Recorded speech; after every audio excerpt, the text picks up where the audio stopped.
Hola compañeros, vamos a dar un repaso sobre la unidad 1 de nuestro plan clase. Vamos a empezar. El objetivo es que ustedes conozcan los conceptos básicos sobre el derecho electoral, su naturaleza jurídica, objeto de estudio, importancia, ubicación y trascendencia. Vamos a empezar con los conceptos y empezaremos por el concepto básico que es el derecho electoral. Lo vamos a manejar en dos vertientes que son una en sentido estricto, que es el sinónimo de sufragio o voto, y en el sentido amplio hablaremos que es el conjunto de normas constitucionales, leyes, reglamentos, manuales e instituciones y organismos relacionados con la administración, organización y realización de los procesos electorales. Con respecto a su naturaleza jurídica, el derecho electoral se encuentra fundamentado principalmente en nuestra Constitución, por principio de cuentas. Entonces hablaríamos de algunos artículos que están contemplados en nuestra Constitución y de qué forma impactan al derecho electoral.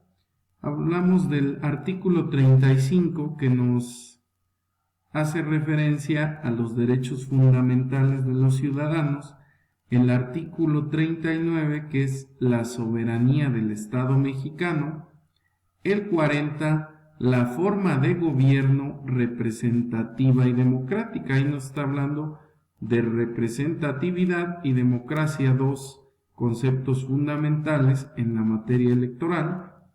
El 41 nos habla de las bases para la organización de los procesos electorales. Hay que tener muy en cuenta este artículo 41 porque ahí nos da un esbozo de manera muy general, pero también de manera clara, de lo que son o cómo se deben dar la organización y funcionamiento de los procesos electorales en nuestro país. Al mismo tiempo tenemos el artículo 99 que nos habla de la calificación de las elecciones y la protección de derechos político-electorales, el 116 que nos habla de la aplicación de los principios electorales a nivel federal en las elecciones. La importancia del derecho electoral. ¿Por qué es importante hablar de derecho electoral o por qué es importante que exista este derecho? Su importancia, como lo dice aquí en la diapositiva, radica en la posibilidad de contar con una herramienta que le permita a los ciudadanos elegir de manera democrática y transparente a sus representantes. Por otra parte, el objeto de estudio del derecho electoral. Podemos hablar de que su objeto de estudio va encaminado a todo lo relacionado o lo concerniente a los procesos electorales. Cuando estamos hablando de todo lo concerniente a los procesos electorales, podemos hablar desde quién participa, quiénes los organizan, quiénes pueden votar, cuánto se gasta en estos procesos electorales, qué se necesita para llevar a cabo estos procesos electorales, cuál es su objetivo.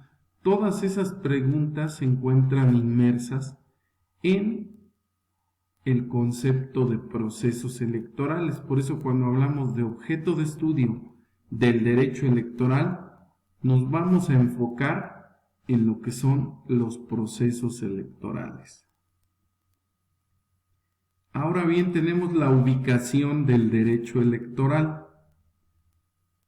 Es muy sencillo, el derecho electoral se ubica, como ustedes ya lo saben, dentro del derecho público. ¿Por qué?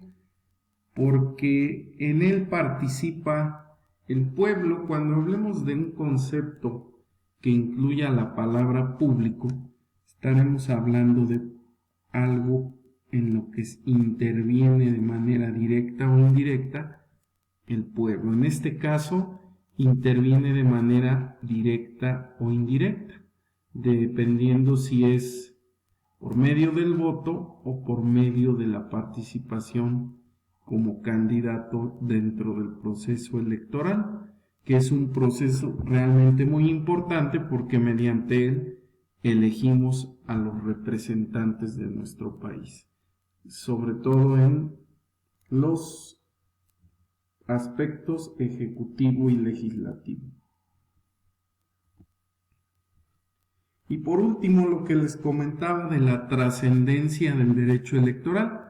Ustedes me hicieron favor de enviarme algunos trabajos con información sobre la trascendencia electoral, algunos de ellos realmente muy completos. Sin embargo, si nos basamos en ellos, tendríamos muchísima información y provocaría que algunos de ustedes se saturaran con la misma. Entonces, seleccioné algunas de las características más importantes y que no deben de faltar cuando hablamos de la trascendencia del derecho electoral, que la trascendencia del derecho electoral no es otra cosa que cómo ha ido evolucionando la materia electoral, no solo en nuestro país, sino a nivel internacional.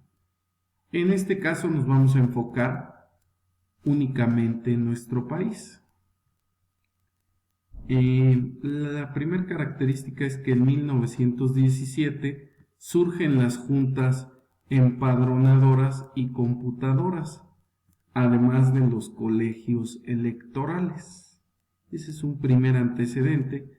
Es posterior, un poquito posterior a lo que es la promulgación de nuestra Constitución política que actualmente nos rige.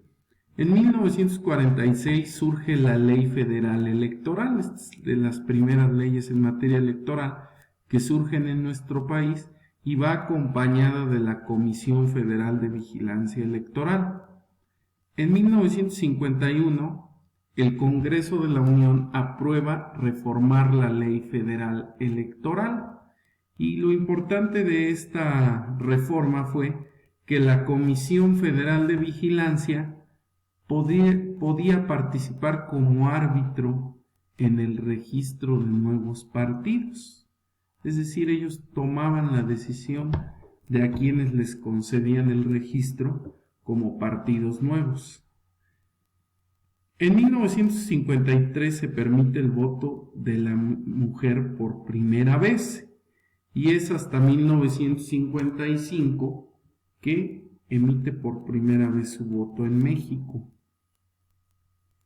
En el año de 1973 desaparece la Comisión Federal de Vigilancia Electoral y se aprueba la creación de la Comisión Federal Electoral. Aquí nada más fue un cambio de nombre, pero se denota como un avance.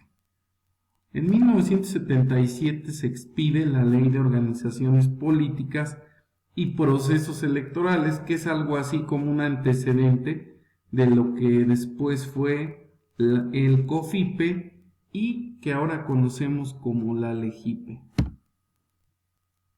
En 1987 se introduce el criterio de representación proporcional, un criterio que anteriormente no existía y que más adelante, conforme vayamos avanzando con el estudio de estos temas, vamos a hablar de por qué la importancia de que exista no solo el principio de mayoría relativa, sino que también se tome en cuenta el criterio de representación proporcional. Se expide el COFIPE en 1990 y se ordena la creación del IFE. Ahí tengo un error. no es INE, es IFE. Se crea el IFE. Este IFE tenía ciertas características en su creación, principalmente que era controlado por el Poder Ejecutivo, directamente por el secretario de Gobernación, quien fungía como presidente del Consejo General. En 1993 se otorgaron algunas atribuciones al IFE para fortalecerlo en su gestión. En 1994 se instituye la figura de los consejeros ciudadanos. Aquí se avanza un poco, ¿por qué? Porque recordemos que el consejero presidente y los demás consejeros eran funcionarios de gobierno elegidos realmente de manera directa por el gobierno, siendo así que el presidente del consejo era el secretario de Gobernación. Eso se modifica en 1994 cuando empiezan a entrar la figura de los consejeros ciudadanos. En el año de 1996 se modifica el artículo 41 de la Constitución Política y se refuerza la independencia y autonomía del IFE.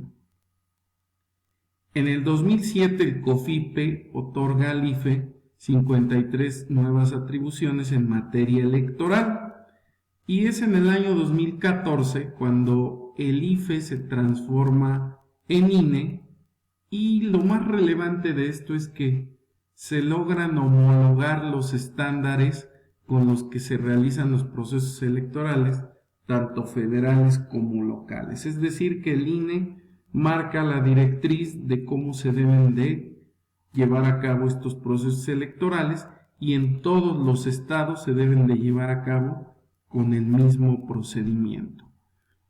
Como se pueden dar cuenta, se han presentado avances a lo largo de la evolución del derecho electoral en nuestro país. Principalmente lo que a mí me llama más la atención y que creo que generó un crecimiento es la creación o la institución de los consejeros ciudadanos que permitieron pues un poquito más de independencia y autonomía, por decirlo así, al INE, que a pesar de que algunos de nosotros pues todavía vemos que no son totalmente ciudadanos o no está totalmente ciudadanizado el INE. ¿Por qué? Porque pues los consejeros electorales, principalmente del Consejo General, son elegidos pues por el Poder Legislativo y pues para que te elijan no basta únicamente con que tengas el conocimiento ni el palmarés dentro de la materia electoral, sino que también tienes que tener ahí alguna amistad o alguna palanca, pero bueno, es un avance a pesar de todo y creo que poco a poco iremos mejorando en ese aspecto. Bueno, pues por mi parte sería todo. Estaríamos viéndonos el próximo martes. Si alguien todavía tiene alguna duda a pesar de estos videos, pues el próximo martes estaremos haciendo la aclaración de las dudas. Por mi parte es todo, les agradezco su atención.